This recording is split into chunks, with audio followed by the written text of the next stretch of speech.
Hello, I'm here at 62 Stewart Street in Brunswick, and come check some of this out.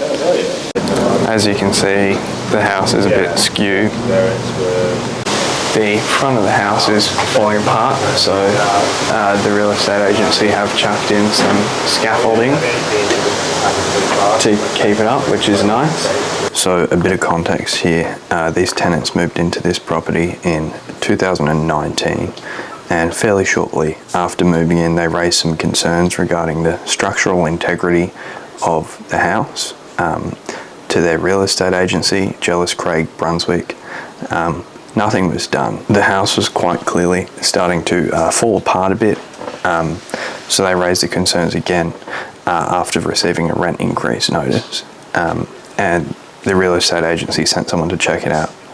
After they checked it out, they were evicted under Section 91 ZL of the Residential Tenancies Act, which means they considered the house unfit for habitation. I invited the local Member of Parliament to come have a look at the house because it was in his electorate, and I wanted him to see what's going on, and he rocked up.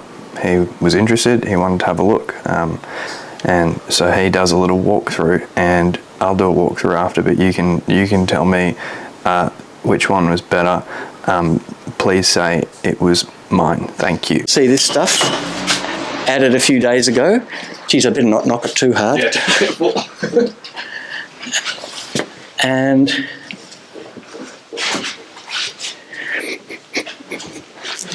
And unfortunately the microphone doesn't convey the smell in this room, but you can definitely get the old whiff of mould here. But what's really interesting, and I'd love to know, is was this damage on the ceiling on that cornice up there present when they put the wardrobe in? We'll never know. There's every suggestion that there might be a second ceiling above that, I reckon. And these cracks have a real three-dimensional quality, which is a bit alarming. And if we go to the next room, you can see a bit of architectural dandruff, we call it. This stuff is falling out of the cracks up the top here. I'm surprised they're not getting flora and fauna coming through. Same. I'm surprised there's no plants. I think there's some mushrooms in the bathroom, actually. Right. You guys can just take the job. Oh, full camera mode here. I think I'm just channeling Jordan. This is actually the best room in the house. Yeah, beautiful, isn't it? They did replace the old switchboard, which is also a huge plus.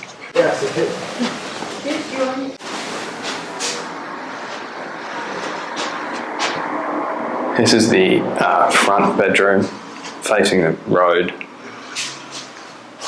and you can tell kind of by the cracks all over the place that this room in particular is not doing so great. It is hanging on by a thread.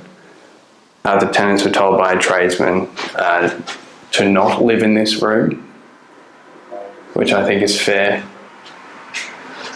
considering this part of the ceiling did collapse while they were living in here, so that's very nice. Apart from the fact that this room is quite literally falling apart as I stand in it, it also smells terrible. They had someone come and inspect this room, and they said, please do not live in here because the ceiling will collapse. So that's really exciting. I don't know if you can see all the cracks in the ceiling, but if you push on this, it will fall down.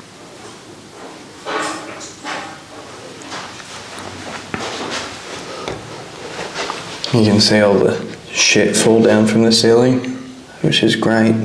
This wall kind of looks like a mandarin that you left for too long out in the sun. Yum. They did replace this heater because it had a gas leak, so a win is a win. If anyone's interested, this is what rising damp looks like. You can see these kind of little pock marks. If you touch it, it will crumble. This is also called effervescence. Light switch is straighter than me. These tenants have been paying rent since 2019, and if they broke the lease, they would have to pay a lease break fee and keep paying the rent until they got a new tenant. which is, that's just how the law works. However, when the landlord breaks the lease as they've just done, and evicts them with, a week's notice, they don't have to pay them any compensation and they don't have to find them a new house. And I think that's really wrong. If anyone knows of a house that isn't quite literally falling apart and unfit for habitation and meets the minimum rental standards that two amazing tenants could stay, I'll chuck an email address somewhere here. If you could email them, that'd be really helpful, because obviously they've just been evicted and don't have anywhere to go because it's a bit rough out there. Yeah, so what do you reckon, Tim? Well, these guys have just been kicked out of their house. They've been given a few days to move. No one's covering their expenses. And the landlord's probably known about this for quite some years. And suddenly this high-handed treatment is they've got to hire a truck and get everything organised in less than a week. Yeah, exactly. It's wrong, right? I wouldn't want to be treated like this. Yeah. Why should anyone else? Exactly. I think it's not particularly fair. Yeah, thanks for coming and having a look. Really appreciate it. What do you think should be changed for people in this exact situation? Well, a couple of things come to mind. The first is those expenses that they've incurred should be compensated, and just as if they were to break the lease, they would have to pay a fee. If a landlord breaks a lease, maybe they need to cough up for a few bucks to help pay for the truck and whatever else. Yeah, I reckon you're right. And if the real estate agent has told the landlord about the structural problems years ago, and the landlord's done nothing about it, and the house has been dangerous and unfit for habitation, why hasn't the real estate agent sacked the landlord? Yeah. And instead they're continuing to make money out of an unsafe situation. That they knew about. Yeah. Yeah. So, I don't think this is justifiable, and we know that one of the reasons why tenants are treated so badly is because we have a rental crisis.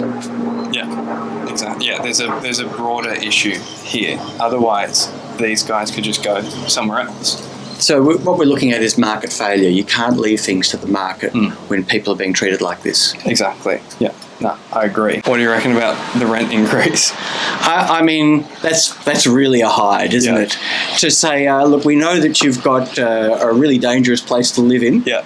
Pay us more for the pleasure. Yeah, thanks. Cheers. It's a bit on the nose, I reckon. Just wanted to say thanks to Tim for coming out and having a look at what's going on in his electorate. It's really appreciated. I did reach out to Jellis Craig Brunswick and ask him a couple of questions. I asked, I had a look at the correspondence between the tenants and Jellis Craig from 2019, where they raised some concerns about the structural integrity of the property.